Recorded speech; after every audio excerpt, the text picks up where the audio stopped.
Es un gozo y un placer de poder compartir la palabra de Dios en esta mañana.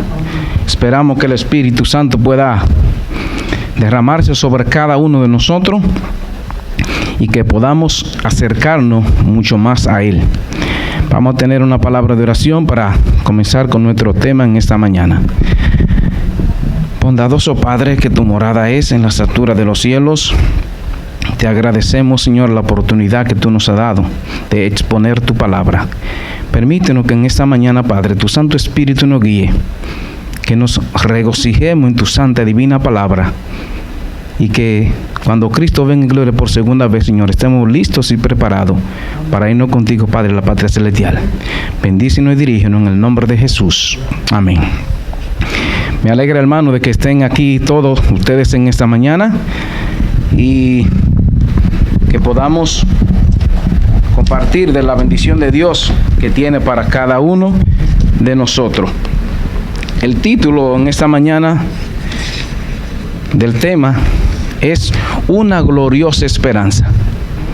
Y mi propósito es que cada uno de nosotros no pueda perder la fe, sino que se mantenga firmes y fieles, y que un día no muy lejano, que pronto de acontecer, que tú y yo podamos entrar junto con Cristo al reino de los cielos.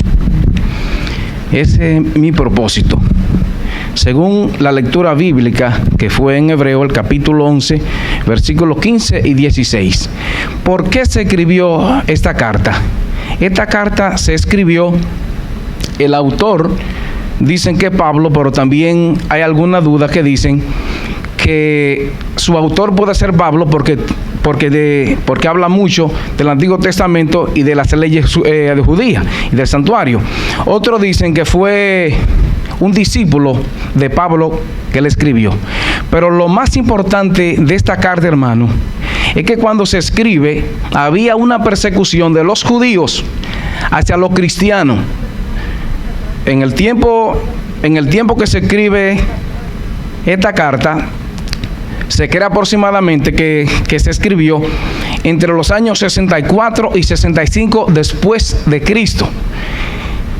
Y Clemente de Roma, él la ubica en el año 95. Pero hay cierta como diferencia. Dicen que si se hubiera escrito en el 95 después de Cristo, esto pudiera hablar acerca de la destrucción del templo de Jerusalén. Como no se menciona nada ahí, entonces ellos la ubican entre el año 64 y 65 después de Cristo. Esta carta se escribe, hermano, con el propósito de animar a los hermanos a que no renunciaran a la fe. Había una persecución de los judaizantes de adoctrinar a los discípulos de Cristo. Y era tan serio, hermano, esa persecución, que algunos de los creyentes estaban abandonando la fe. Con ese propósito, Dios permite que se escriba esta carta para animar a la iglesia de aquellos tiempos. Vivimos en un mundo donde gobierna el sufrimiento, las guerras, las enfermedades, el hambre, y en donde todas las personas sufren todo tipo de injusticia, en donde se destruye la naturaleza, se promueve la venta de armas, en un mundo donde los valores morales se han perdido y la humanidad va derecho a su pronto destrucción, hermano. Cuando los valores morales se pierden, no le queda otra salida a la civilización o a la sociedad que la destrucción eterna de esa situación. Pero hay una pregunta: ¿hay esperanza de un mundo mejor? ¿Habló Jesús de una esperanza para los seres humanos? ¿Habló Jesús de un descanso eterno para la persona doliente y sufriente en su tiempo? Sí, hermano, hay esperanza. La esperanza del hombre y la mujer que tiene a Dios es tanto para el presente como para el futuro. Ella es uno de los grandes pilares de la vida del cristiano. Sin esperanza es imposible vivir. Sin esperanza es imposible marchar en victoria en medio de las dificultades de la vida. ¿Por qué la esperanza del cristiano es diferente? a la esperanza que tienen miles de personas y millones de personas que no tienen su confianza en Dios. Su esperanza es diferente porque Cristo en ellos la esperanza de gloria. Según nos dice en Colosenses, el capítulo 1, el verso 27. Colosenses, capítulo 1, el verso 27.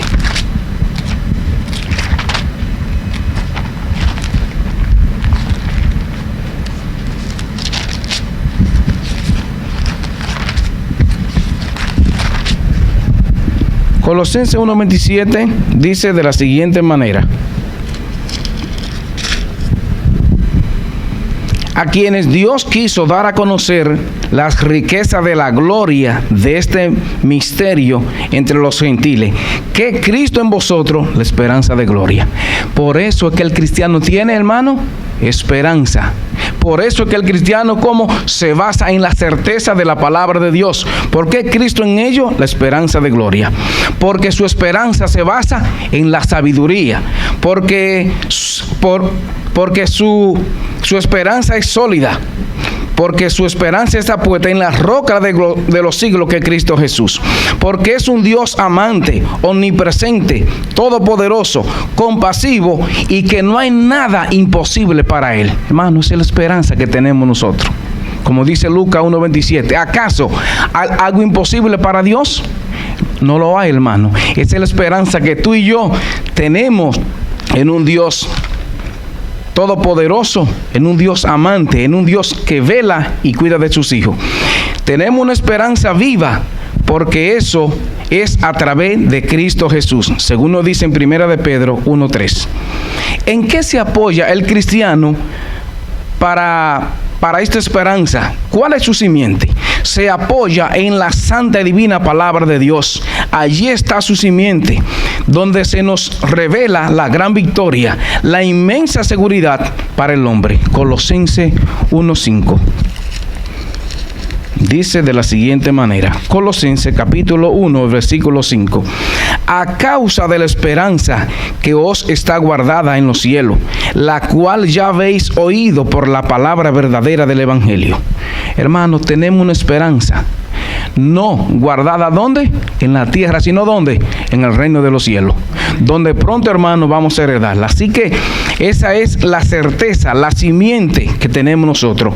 El hombre no puede hablar de esperanza fuera de la palabra de Dios, porque es allí donde se centra y en ningún otro lugar se hallará, porque ella es la verdad de Dios, es la confianza ofrecida, es la promesa verdadera, no es un deseo del hombre, no es un concepto ni una seguridad humana. Su palabra es la puerta de la esperanza que se abre delante del ser humano mediante sus enseñanzas. El que decide entrar por ella debe hacerlo por medio del arrepentimiento, recibiendo de nuestro amado Señor Jesucristo el perdón de sus pecados. Yo tengo que creer en lo que dice nuestro Dios, apropiarme de su promesa, adueñarme de lo que sale de su boca, reconocer que esa palabra tiene autoridad y poder. Su palabra es con potestad, porque Él tiene potestad. Y dijo Jesús en Mateo el capítulo 28, el verso 19: toda potestad me es dada en la tierra y en el cielo, hermano. Esa es la potestad, esa es la seguridad, esa es la certeza que tenemos el creyente a través de Cristo Jesús. Se nos dice en la palabra de Dios. Hermano, ¿qué esperamos? Esperamos un cielo nuevo, ver a Dios cara a cara, disfrutar de nuestro amado Señor por toda la eternidad y vernos reunidos con nuestros seres queridos. En este mundo, hermano, que nos ha tocado vivir, uno se puede preguntar, ¿cómo es posible que el cristiano tenga esperanza y que también sea parte del sufrimiento? Y esas son de las grandes preguntas que muchas personas se han preguntado a través de la historia. Que los hijos de Dios, como aquellas personas que no creen en Dios, hermano, de la misma manera pueden sufrir. Y quiero que me acompañen en Job, el capítulo 1, sobre lo que dice la palabra de Dios. Job, el capítulo 1,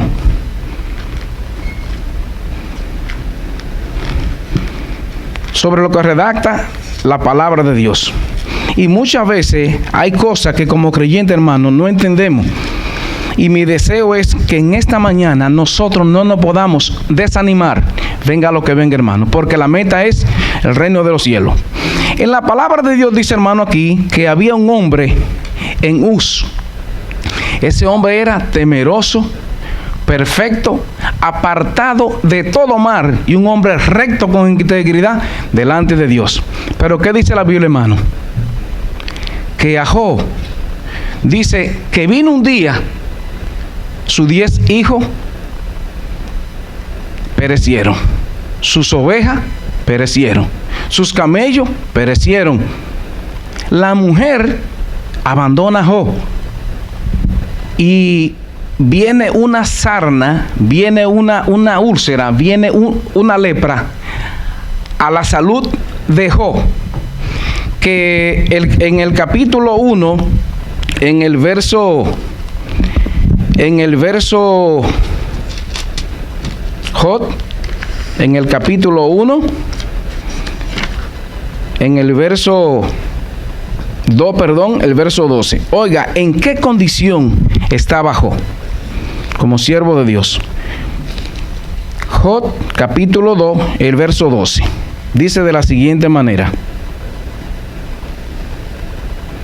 Dice, los cuales, dice que de lejos vinieron 3 amigos, Elifaz, Bilda y Zofar.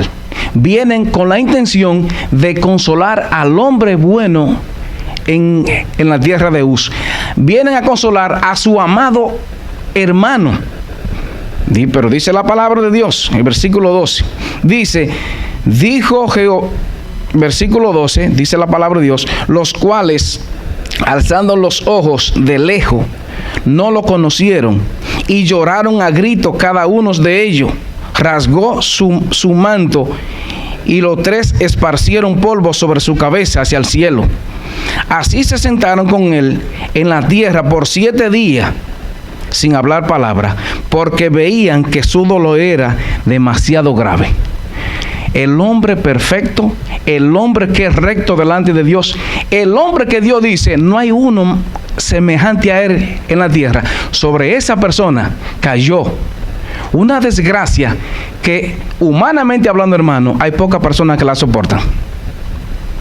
Hay pocas personas que la soportan. El sufrimiento va a caer sobre buenos y sobre malos, sobre los hijos de Dios y sobre los que no son hijos de Dios. ¿Por qué? Porque vivimos en un planeta contaminado y no podamos de culpar a Dios como responsable de ¿qué? Del pecado y del sufrimiento y de la muerte en esta tierra, hermano. Dios no es el responsable. La Biblia dice que el responsable es el enemigo.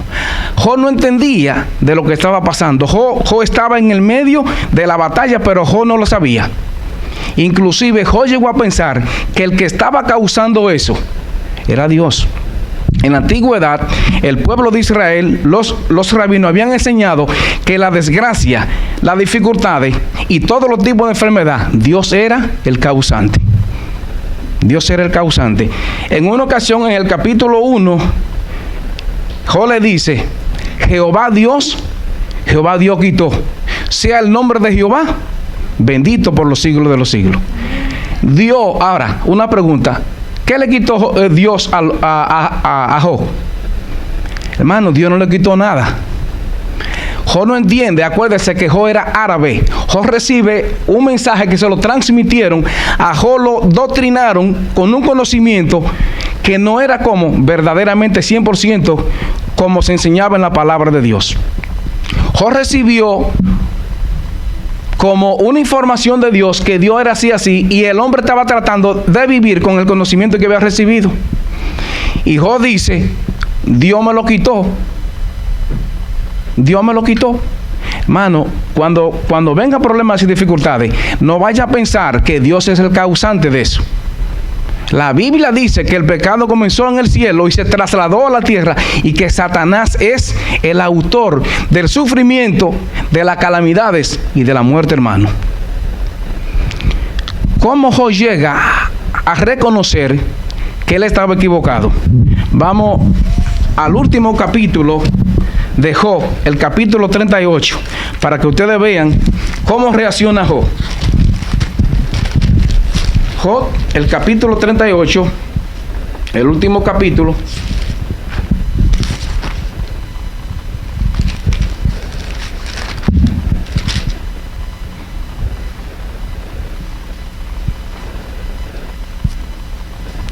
No, perdón, es Job, el capítulo 42, hermano. Sí, Job, el capítulo 42, el verso 5. Vamos a ver cómo reacciona Job ante la situación de lo que estaba pasando. Dice en el versículo 5: de oída te había oído, mas ahora mis ojos te ven. Por tanto me aborrezco y me arrepiento en polvo y ceniza. Job estaba equivocado con respecto al sufrimiento que estaba pasando, hermano. Job pensaba que era Dios el que estaba detrás de todo eso.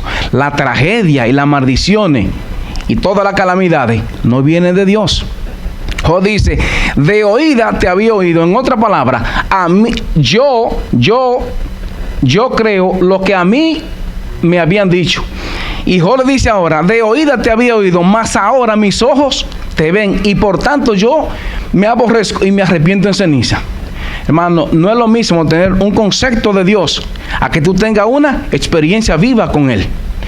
No es igual que a ti te den una información con respecto a Dios, a que tú lo conozcas, hermano, que tú tengas una experiencia viva con Él.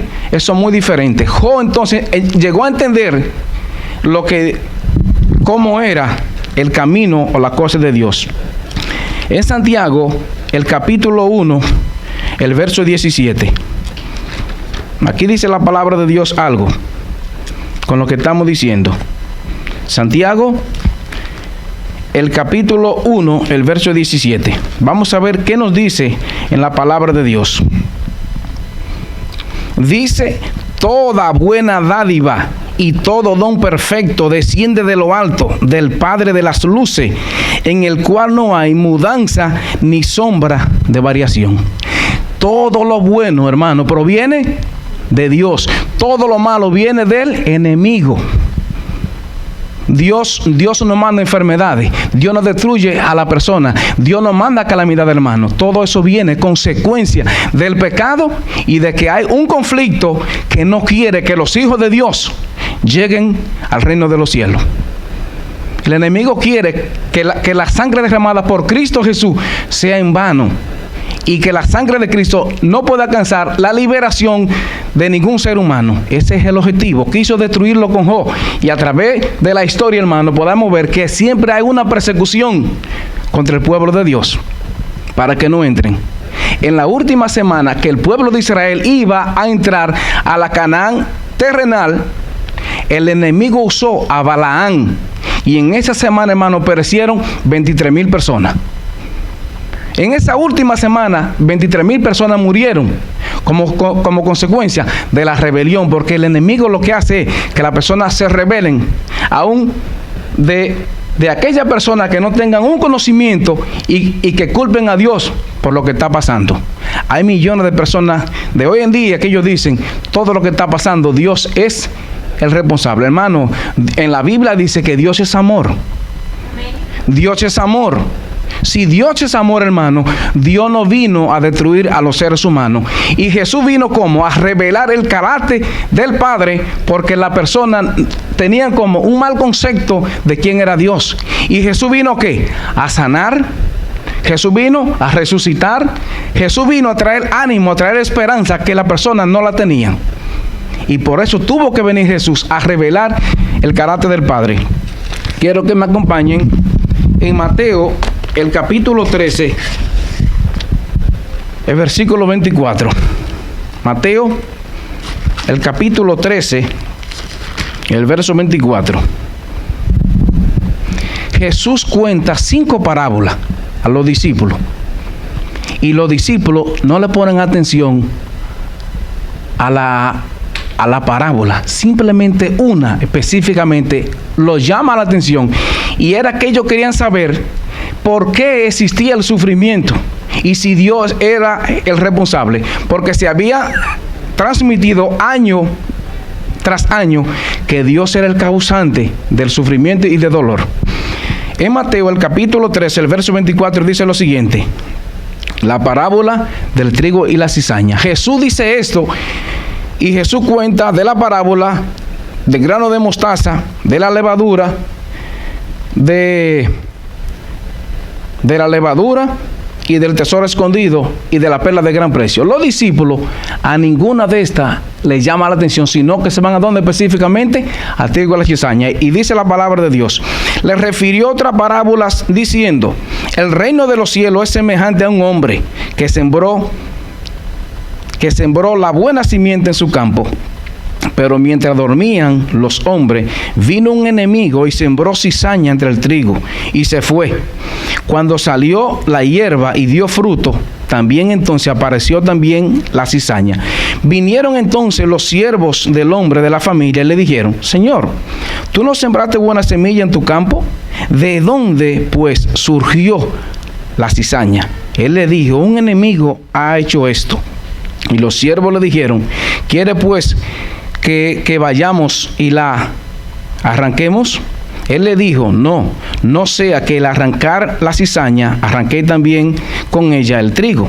Dejadla crecer junto el uno y lo otro hasta la siega. Y al tiempo de la siega yo diré a los segadores: recoger primero la cizaña, atátela en manojo para quemarla, pero recoger también el trigo en mi granero. Jesús le cuenta eso y le sigue contando parábolas. Los discípulos, más adelante, cuando Jesús deja a la multitud, entonces específicamente ellos lo llaman y le dice: Señor, nosotros queremos saber de las 5 parábolas que nos enseñe la primera parábola que tú dijiste, del trigo y la cizaña. En el versículo 36 dice la palabra de Dios: entonces, despedidas a las gentes, entró Jesús en la casa, y acercándose a sus discípulos, ellos dijeron: explícanos la parábola del trigo y la cizaña. Respondiendo él le dijo: el que siembra la buena simiente es el Hijo del Hombre. El campo es el mundo. La buena semilla son los hijos del reino. La cizaña son los hijos del malo. El enemigo que sembró es el diablo. La siega es el fin del siglo y los segadores son los ángeles. Los discípulos, ellos le hicieron una pregunta en Juan. Ellos tienen la idea y le preguntan: oh Señor, en esa persona ciega que tú sanaste, ¿quién pecó? ¿Él, su papá o su mamá? Hermano, el concepto era que todas las enfermedades, que todas las cosas venían de Dios, hermano, y no es así. Y no es así. Y Jesús le dijo: ¿cómo? Ni él, ni su papá, ni su mamá, ¿cómo? Pecaron, sino que eso se hizo para gloria de Dios. En medio del sufrimiento, hermano, Dios aprovecha y Dios interviene para poder salvar al ser humano. Había una señora que le dieron estudio bíblico. Ella pertenecía a otra denominación. Había un hermano que se hizo amiga de ella y comenzaron un estudio bíblico. A los 7 meses ella vino y se bautizó en nuestra iglesia. A la semana vinieron y le mataron al único hijo. El pastor, él supo de la noticia de la otra iglesia y la llamó y le dijo: mira, hermana, eso como consecuencia, eso se lo hizo Dios, porque usted se cambió de la iglesia. Hermano, en ese mismo día, esa hermana regresó y le dijo a la iglesia: no permito, a los hermanos de la iglesia adventista, no permito que me llame nadie. Hermano, imagínense, si los maestros, si los pastores son los que están enseñando esas cosas, hermano, imagínense. Ahora, ¿en qué vivía? ¿Cuál era el trabajo, el negocio de ese joven, hermano? Él estaba involucrado en el narcotráfico. Ustedes saben, hermano, en el narcotráfico hay dos salidas: la cárcel, hermano, o la muerte. Dios no es el responsable de la tragedia, de la maldición y del pecado, hermano, en esta tierra. El enemigo, dijo Jesús, ¿cómo? Los discípulos dijeron: Señor, pero ¿quién plantó esa cizaña?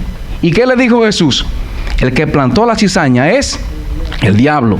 Dios no manda las enfermedades. Dios no manda maldiciones.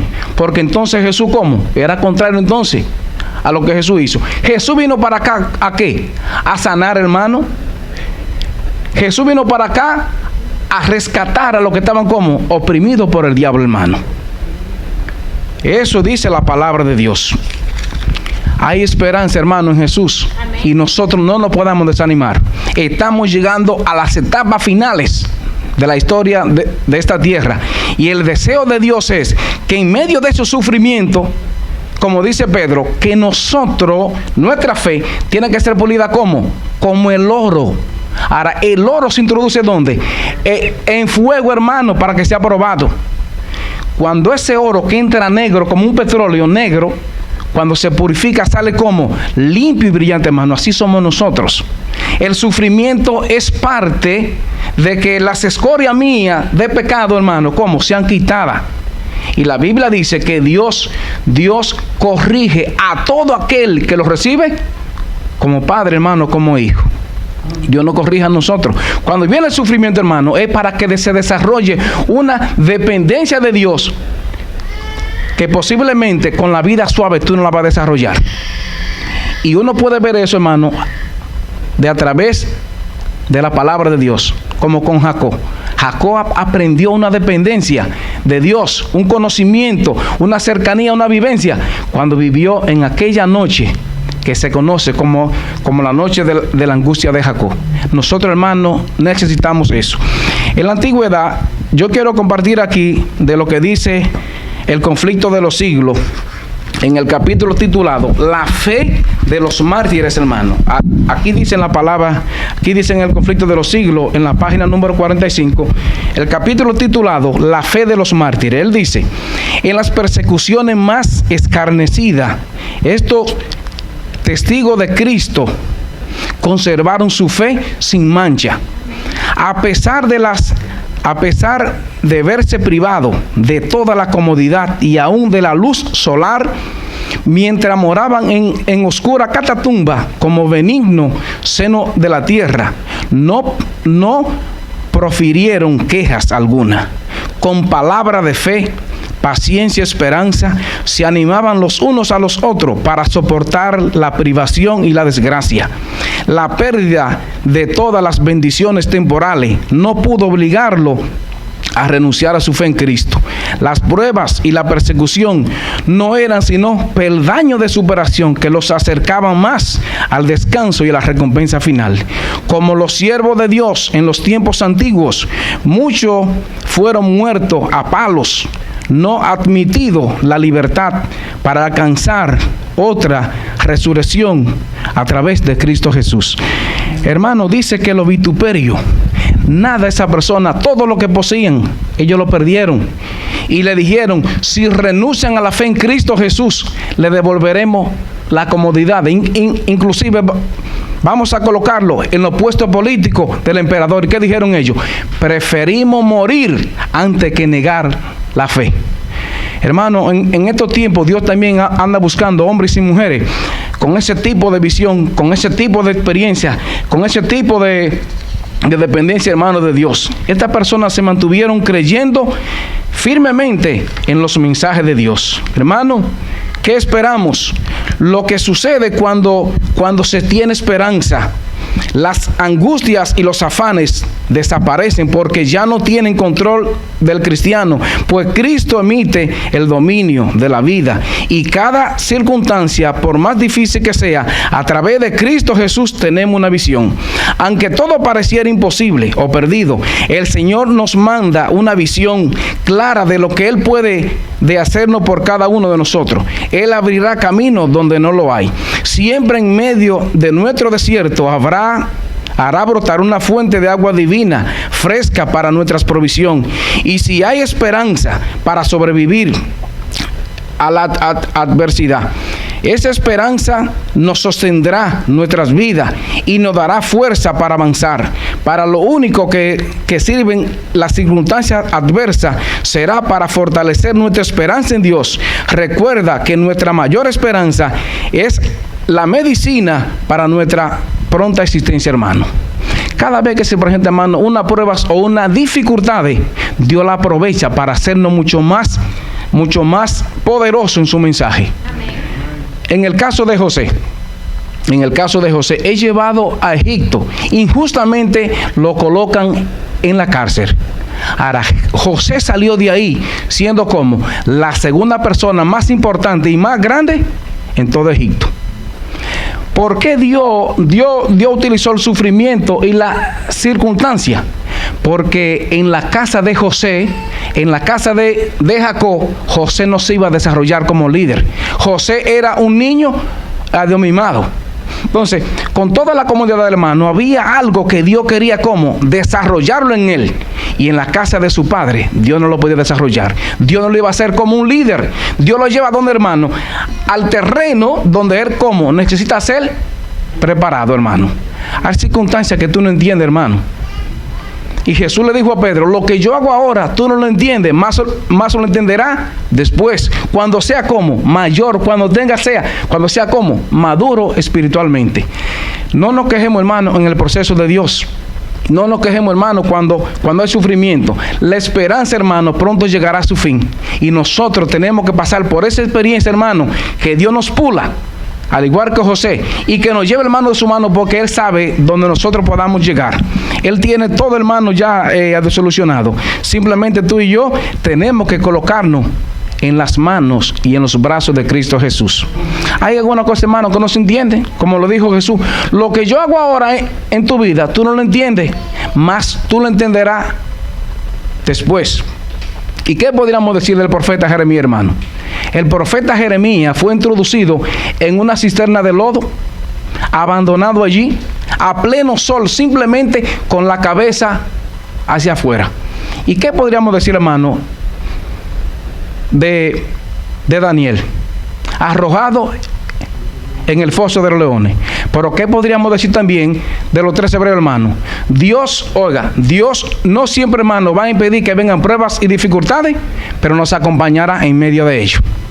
Dios no abandonó a ninguno de sus hijos. Y quiero compartir lo que dice en el Salmo número 91, de lo que dice aquí, hermano, de lo que la palabra de Dios dice, que Dios no nos va a abandonar en medio de las dificultades. El Salmo número 91, el versículo 15. Oiga lo que dice la palabra de Dios. Dios no siempre va a evitar que vengan pruebas, hermanos, y dificultades, pero Dios nos va a acompañar en medio de ellas. Salmo 91, 15 dice: me invocará y yo le responderé. Con él estaré yo en la angustia. Lo libraré y le glorificaré. Lo saciaré de larga vida y le mostraré mi salvación. Dios no siempre va a evitar que te vengan pruebas, hermanos, y dificultades. Dios no va a hacer eso. Ahora, con Jeremías, hermano, Dios le preservó la vida. A Daniel, Dios le preservó la vida y lo colocó la segunda persona más sobresaliente en Babilonia. Con los hebreos, hermano, Dios tampoco evitó, pero Dios mandó a quien, hermano, a su ángel para que estuviera a su lado, y Dios lo libró. Cuando tú tengas pruebas y dificultades, tú no estás solo. Dios no dice,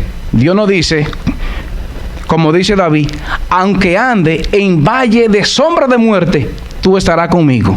Dios no te va a impedir de que vengan pruebas y dificultades, de que tú camines como en el valle de sombra de muerte. En la Biblia no lo dice que tú no vas a pasar por ahí, pero la promesa es como: yo estoy contigo todos los días hasta el fin del mundo.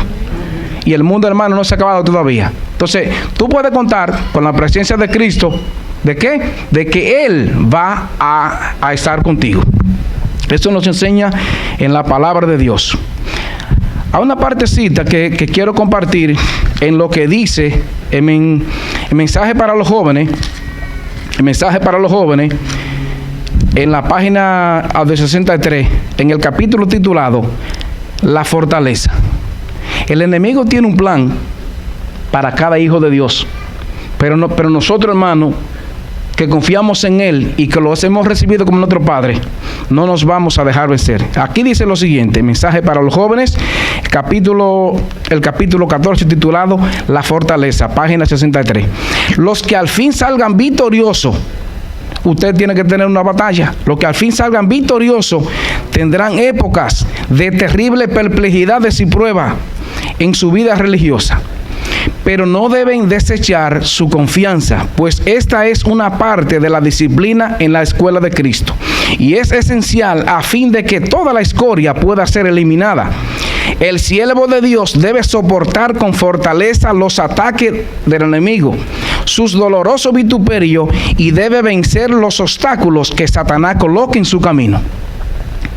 Satanás tratará de desanimar a los hijos, a los seguidores de Cristo, para que no oren, no estudien las Escrituras, y arrojará su odiosa sombra a través del sendero para ocultar a Jesús de la vista de ellos, para excluir la visión de su amor y la gloria de la heredad celestial. Se deleita en hacer andar a los hijos de Dios vacilantes, temblorosos, apenado, bajo una duda continua. Trata de hacer la senda tan triste como le sea posible. Pero si miráis hacia arriba, no hacia abajo, a vuestras dificultades, no desmayéis en el camino. Veréis pronto a Jesús extendiéndonos su mano para ayudarnos, y solo tendréis que tenderle vuestras manos, y os cobraréis confianza a través de Cristo Jesús. El enemigo quiere que nosotros retrocedamos, que lo que hemos echado a mano de la vida eterna, hermano, que retrocedamos. Y él quiere andar, que los hijos de Dios anden apenados, cabizbajos, con una duda constante.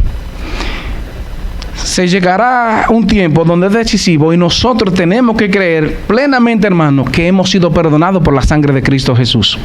Porque se llegará un tiempo de la aflicción donde no tendremos intercesores, y nosotros, con lo que hemos estudiado y hemos repasado con la ayuda de Dios, hermano, esa palabra van a tener que mantenerse en la mente, porque no habrá intercesor. Entonces es necesario que nosotros creamos hoy en día, que no dudemos de la palabra de Dios, y que si la palabra de Dios dice, si confesamos nuestros pecados, Él es justo y verdadero para que perdone de nuestro pecado, y la sangre de Cristo nos limpie de toda maldad. Quiero compartir algunos textos aquí de lo que dice la palabra de Dios.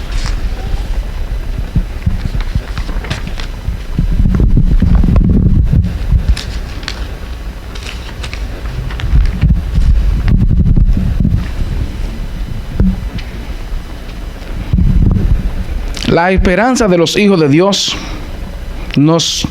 que llevamos en el corazón es la razón maravillosa que hace que cada uno de nosotros veas en cada prueba y en cada tribulación una oportunidad y una mejor gloria, un mayor peso y una mayor bendición. Cuando vengas pruebas y dificultades, hermano, dale gracias a Dios, porque Dios la permite como con un fin, para desarrollar tu fe y su dependencia en Él. Cada prueba y dificultades nos hace reconocer que cada problema o tristeza es por un leve tiempo. Y recuerda que todo proceso tiene su fin. Y el fin será recibir más y más poder para la gloria y la honra de Dios. En Romanos, el capítulo 8, el verso 18, dice lo siguiente. Oiga lo que Pablo dice. Una persona de lo más sufriente después de Cristo Jesús. Romanos, el capítulo 8, el verso 18.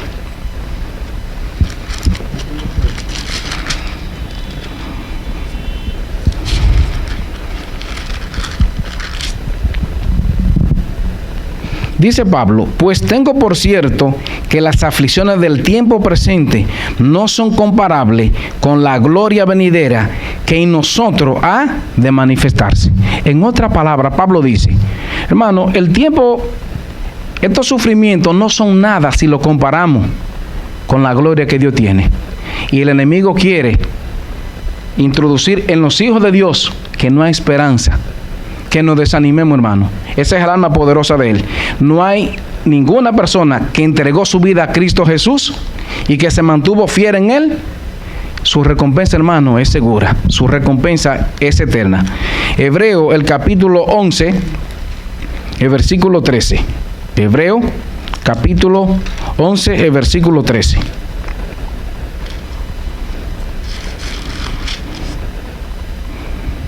Dice Hebreo 11:13, conforme a la fe murieron todos estos sin haber recibido lo prometido, sino mirándolas desde lejos, creyéndola, saludándola y confesando que eran extranjeros y peregrinos en esta tierra.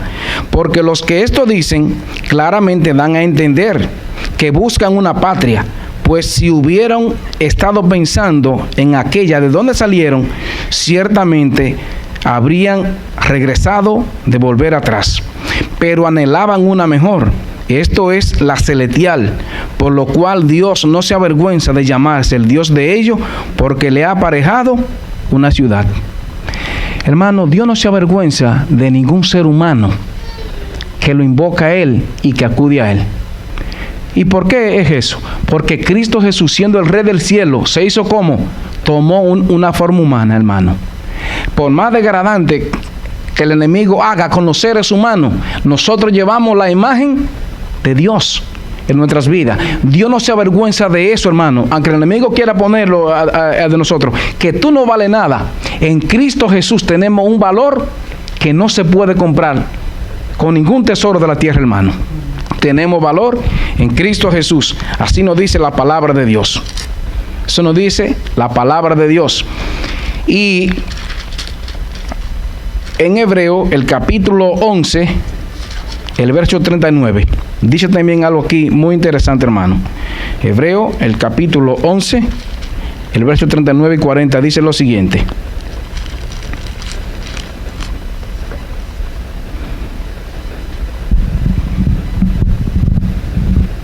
Dice aquí la palabra de Dios: y todos estos, aunque alcanzaron el buen testimonio mediante la fe, no recibieron lo prometido. Moisés, aquí menciona a Moisés, a Jefté, a Sansón, a Rahab y diferentes personas. Y Pablo dice, estas personas no alcanzaron lo que le habían prometido. Ahora, ¿y por qué no lo alcanzaron? Oiga lo que dice en el verso 40. Proveyendo Dios alguna cosa para nosotros, para que no fuesen ellos perfeccionados aparte de nosotros. Dios quería, hermano, ¿cómo? Que ellos, también como nosotros fuésemos, ¿cómo?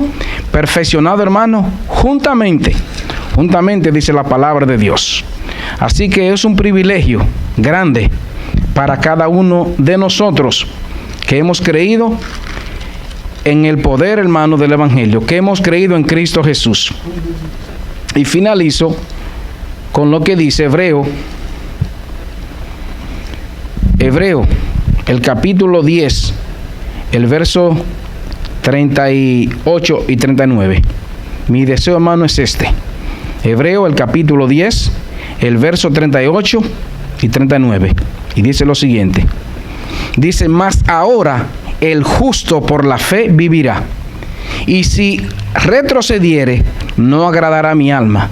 Pero nosotros no somos de los que se vuelven hacia atrás para perdición, sino que se mantienen fieles para ganancia de alma. Hermano, el mensaje es, hoy en día, como esta iglesia dice, una frase: para atrás, ni un paso atrás para coger impulso. ¿Qué nos dice en la palabra de Dios? Que nosotros no podamos retroceder, sino que nos mantengamos firmes y fieles para ganancia de alma. Vamos a ver, hermano, a continuación, una canción que lleva como título Es tiempo, hermano. Y vamos a meditar en este video con sus letras, hermano. Y mi propósito es que nosotros podamos reanimar nuestra fe en Cristo Jesús, que podamos confirmar nuestra fe, y viendo que aquel día, hermano, está acercándose, que nosotros podamos dejar todo lo que nos esté estorbando de nuestra relación con Dios, y que nos entreguemos completamente, hermano, a la dirección y a la conducción del Espíritu Santo. Que Dios nos bendiga.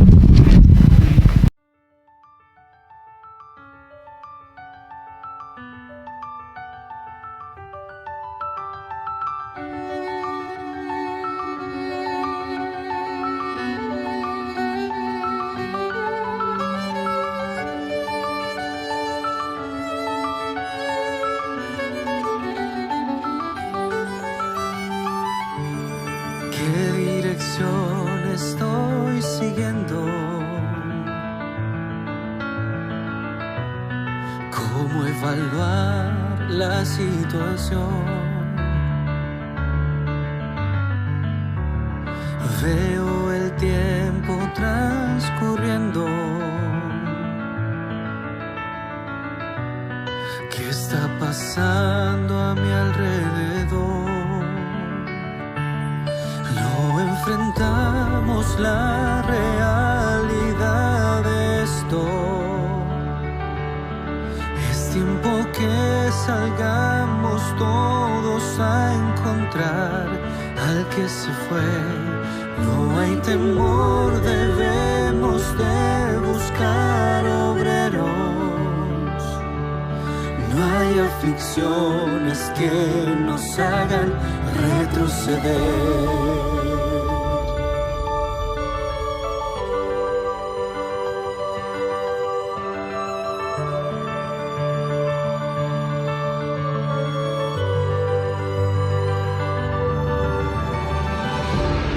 Sigamos firmes al Maestro,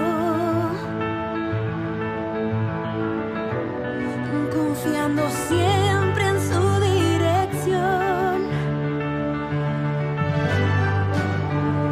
No malgastemos más el tiempo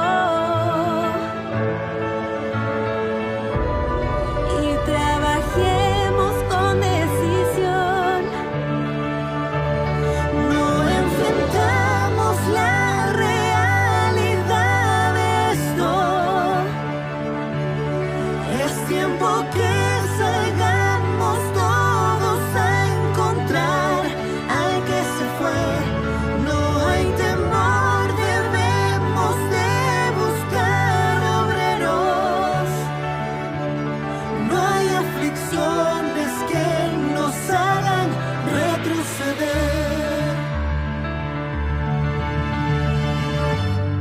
Eres luz para este mundo. Así lo dice el Señor. Y que lleve salvación hasta tierra en perdición, toda lengua y nación. No enfrentamos la realidad de esto.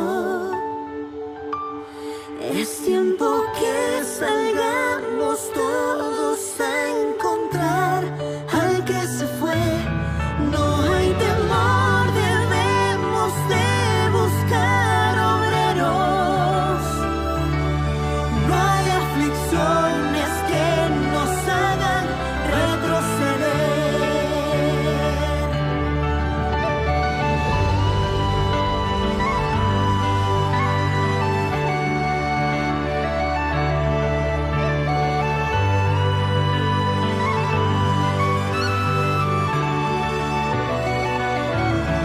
No hay temor, debemos de buscar obreros. No hay aflicciones que nos hagan retroceder. No hay aflicciones que nos hagan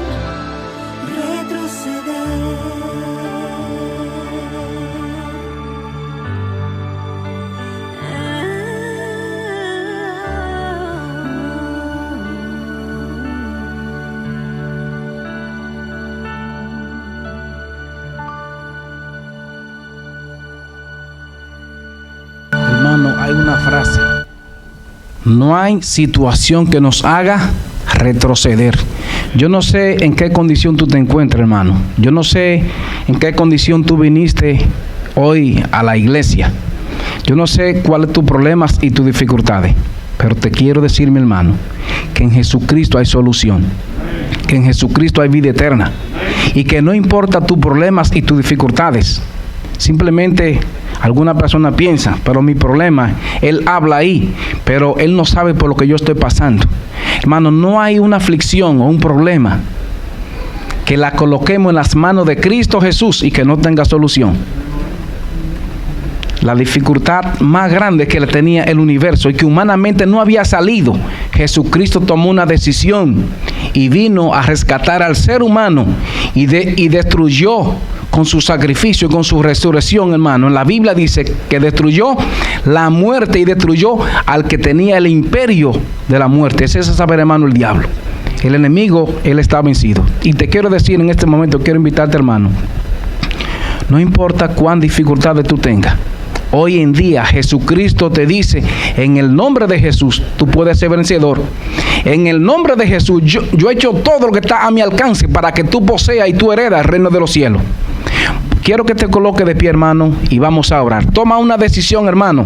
No retroceda hacia atrás. Nuestro mundo está llegando a su final. Y hoy en día, hermano, nosotros tenemos que hacer pacto con Dios de que nos mantendremos firmes y fieles y que podamos recibir a Jesucristo, hermano, con los brazos abiertos. Y este mundo de pecado, hermano, y dificultades llegará a su fin pronto. Pero nosotros seremos vencedores a través de Cristo Jesús. Oremos. Amantísimo Padre, que tu morada es en las alturas de los cielos, te damos gracias por el privilegio que tú nos has dado de ser redimido por la sangre de Cristo Jesús. Padre, te quiero pedir en este momento, Señor, por los hermanos y hermanas y aquellas personas que están a través de las redes sociales.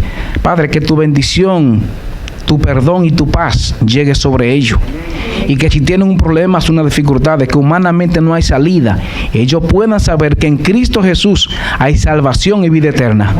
Padre, prepáranos, Señor, en este día y permite que todo lo que nos aparte de ti, de una relación íntima contigo, Padre, pueda ser cortado en este momento a través de la sangre de Cristo Jesús.